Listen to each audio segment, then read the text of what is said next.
अस्सलाम वालेकुम। कहा जाता है कि पाकिस्तान में 2 ही ऐसी नौकरियाँ हैं जो जीन से शुरू होती हैं और जो ताकतवर हैं। उनमें से एक ऐसी जॉब्स हैं जो अभी रिसेंटली अनाउंस हुई हैं और वो जीन से शुरू होती है जिसको जज कहा जाता है। तो उसकी तफ़सीलात मैं आपके सामने रखूँगा। पहले तो हम थोड़ी-सी इसकी हायरार्की देख लेते हैं कि जज कैसे बना जाता है पाकिस्तान में और उसका तरीक़ेकार क्या होता है। यहाँ पे 2 तरीके हैं जज लगने के।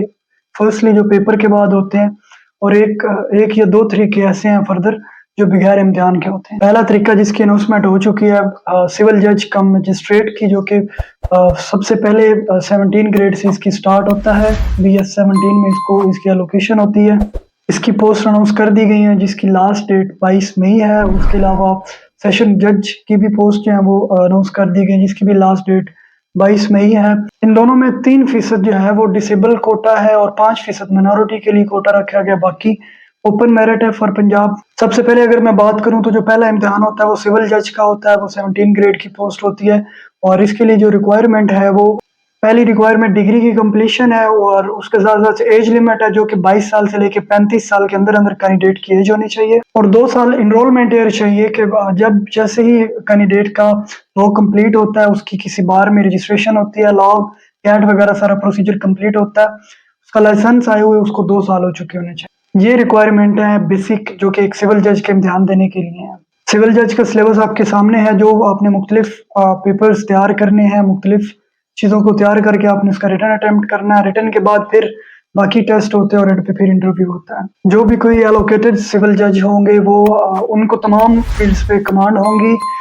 फील्ड ऑफ स्टडी से मुराद के वो फैमिली लॉ को भी डील करेंगे, वो स्पेशल लॉज को भी डील करेंगे, वो क्रिमिनल मैटर्स को भी देखेंगे।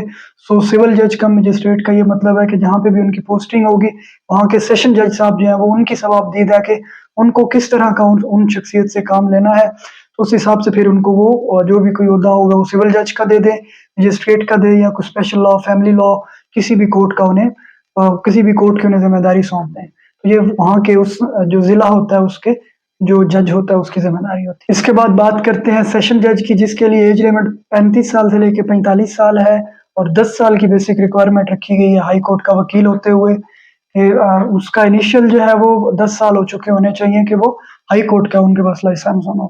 सेशन जज के बाद फिर जस्टिस हाई कोर्ट जो है उनको लिया जाता है, उनका कोई एग्ज़ाम नहीं होता।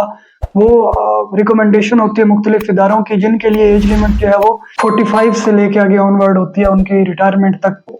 उनके लिए कोई किसी किस्म का कोई टेस्ट नहीं होता, उनकी रिकमेंडेशन होती है, उस पे फिर उनसे पूछा जाता है कि वो हाई कोर्ट के जस्टिस लगना चाहते हैं या नहीं।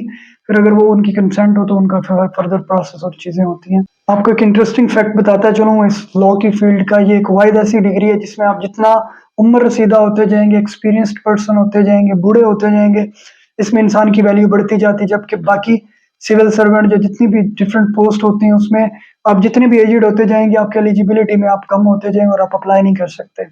इसमें आप जितने भी कोई कैंडिडेट जो है वो ज़्यादा एज का होगा तो उसकी वैल्यू बढ़ती जाती है। वो तमाम स्टूडेंट जो अभी लॉ की डिग्री कर रहे हैं या लॉ कर चुके हुए हैं उनके पास अभी टाइम है 2 साल का प्रैक्टिस का, या फिर उससे पहले जब उनके पास कुछ टाइम है तो ये जो कंपल्सरी सब्जेक्ट्स दिए गए हैं मैं उनको सजेस्ट करूँगा कि ये उन तमाम कंपल्सरी सब्जेक्ट्स पे कमांड करें ताकि जब भी उनका इम्तिहान होने वाला हो करीब हो तो वो उसको ईज़िली पास कर सकें। यहाँ पे एक और फैक्ट भी है कि अक्सर हमें सुनने को मिलता है कि जी इतनी पोस्ट हैं, 30 या 40 सीट्स हैं, तो ये सारी फिल करनी होती हैं इदारों ने, लेकिन ऐसा नहीं है। इस दफ़ा रिसेंट ईयर्स में ये देखने को मिला है कि डिफरेंट पोस्ट को खाली भी छोड़ा गया, उसकी रीज़न कि उनको कॉम्पिटेंट कैंडिडेट्स नहीं मिलते और सिविल जज वगैरह की एक रिवायत चली आ रही है कि वो तमाम सीट्स हमेशा से फिल नहीं होती। इसका ये मतलब है कि इदारों को वो कॉम्पिटेंट लोग चाहिए होते हैं जो उनको नहीं मिलते। यहाँ पे 2 प्रॉब्लम्स आती हैं। यहाँ पे क्वेश्चन ऑफ लॉ तो स्टूडेंट्स को बड़ा होता है, क्वेश्चन ऑफ फैक्ट पे भी बड़ी कमांड होती है।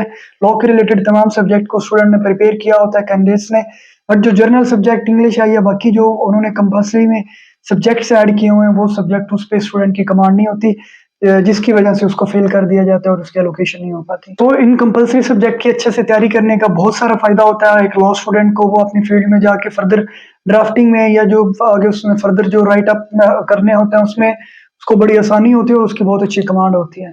तो ये एक स्टूडेंट के लिए चैलेंज भी होता है एक टफ इम्तिहान को जो है वो लेना और उसकी तैयारी करके फिर मैदान में उतरना, और डेफिनेटली ये फिर उसको इतना फ्लोरिश उसकी स्किल्स को इतना फ्लोरिश करता है कि कल को उसकी प्रैक्टिस में, उसकी अपनी प्रोफेशनल लाइफ में ये तमाम चीज़ें उसको साथ-साथ लॉ का नॉलेज भी होता है और साथ-साथ उसको बाकी जनरल इन्फॉर्मेशन भी बहुत हद तक होती है और राइटिंग स्किल्स भी बहुत होती हैं, जिसकी वजह से वो अपनी फील्ड में बहुत अच्छी प्रैक्टिस कर सकते हैं। ये थी आज तक की मालूमात। अगर आपको इन्फॉर्मेशन अच्छी लगी हो तो हमारे चैनल को सब्सक्राइब कीजिए, हमारी वीडियो को लाइक और शेयर कीजिए और कमेंट किए बगैर मत जाइए। इंशाल्लाह आपसे मुलाकात होगी किसी नेक्स्ट वीडियो में एक नई इन्फॉर्मेशन के साथ। तब तक अपना ख्याल रखिए। अस्सलाम वालेकुम।